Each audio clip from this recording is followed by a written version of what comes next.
Assalamualaikum warahmatullahi wabarakatuh. Saya ucapkan selamat datang kembali di channel Adung Center. Saya doakan kawan-kawan semuanya dan adik-adik semuanya dalam keadaan sehat walafiat dan tetap semangat di dalam menjalankan aktivitas sehari-hari. Amin, amin ya robbal alamin. Kawan-kawan dan adik-adik semuanya yang dirahmati oleh Allah Subhanahu wa Ta'ala. Materi kita pada kali ini adalah memahami protokol kesehatan. Namun sebelum itu, mari kita berdoa terlebih dahulu. Bismillahirrahmanirrahim. Rabbi zidni ilma warzuqni fahma. Amin. Kawan-kawan dan adik-adik semuanya yang dirahmati oleh Allah Subhanahu wa Ta'ala. Dalam situasi seperti ini, kita harus betul-betul memahami protokol kesehatan. Apa saja protokol kesehatan COVID-19 yang harus kita taati? Berikut ini akan saya rincikan berdasarkan informasi yang disampaikan oleh Kementerian Kesehatan dan Gugus Tugas Percepatan Penanganan COVID-19. Protokol kesehatan yang pertama adalah menjaga kebersihan tangan. Bersihkan tangan dengan cairan pencuci tangan atau hand sanitizer apabila permukaan tangan tidak terlihat kotor.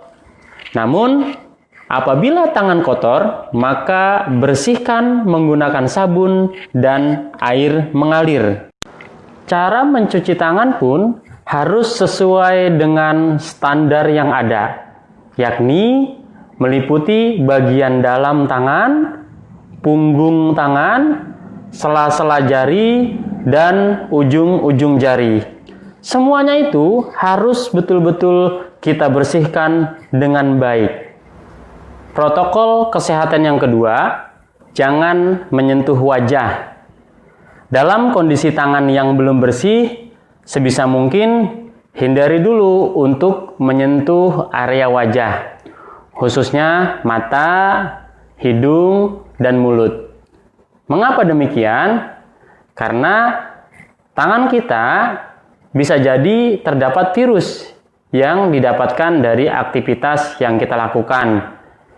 Jika tangan kotor ini digunakan untuk menyentuh wajah, khususnya di bagian yang sudah disebutkan sebelumnya, maka virus dapat dengan mudah masuk ke dalam tubuh kita.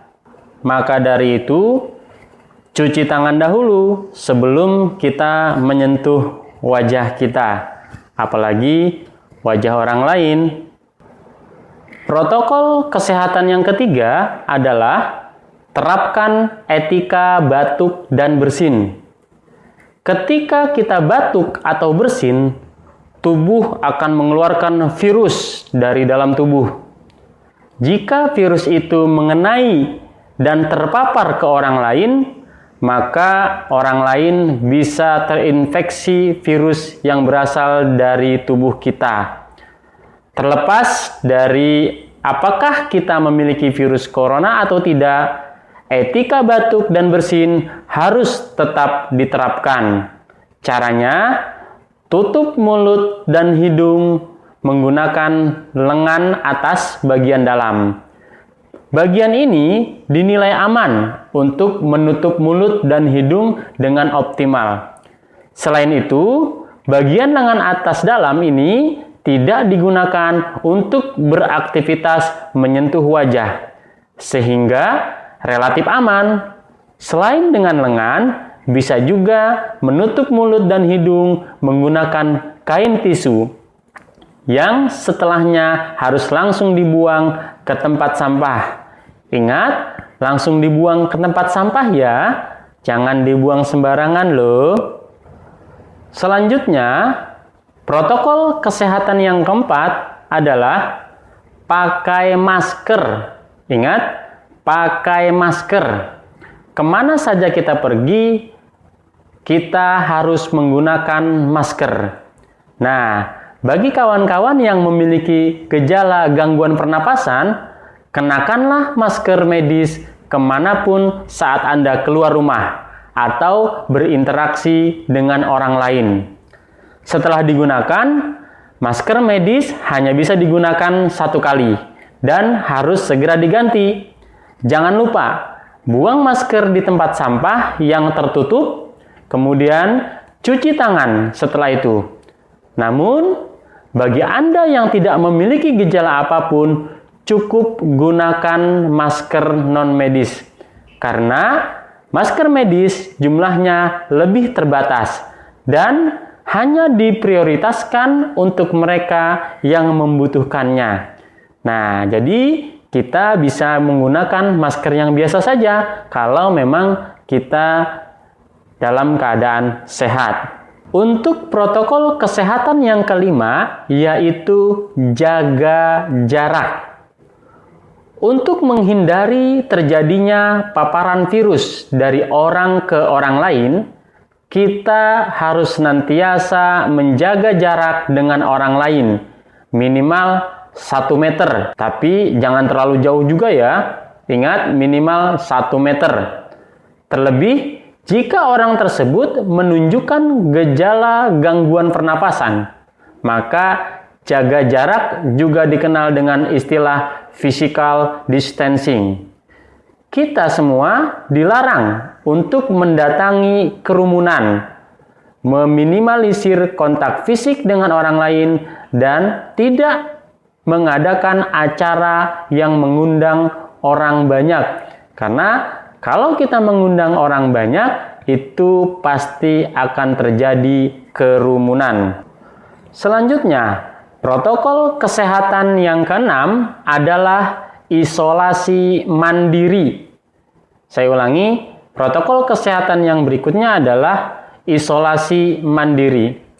Bagi Anda yang merasa tidak sehat, seperti mengalami demam, batuk, pilek, nyeri tenggorokan, sesak napas, diminta untuk secara sadar dan sukarela melakukan isolasi mandiri di dalam rumah.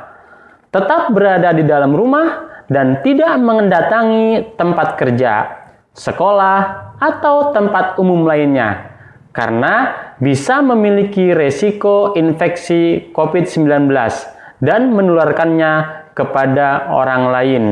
Maka dari itu, jika memang merasa kurang sehat atau gejala-gejala tersebut tadi, maka sebaiknya lakukan isolasi mandiri dengan sukarela.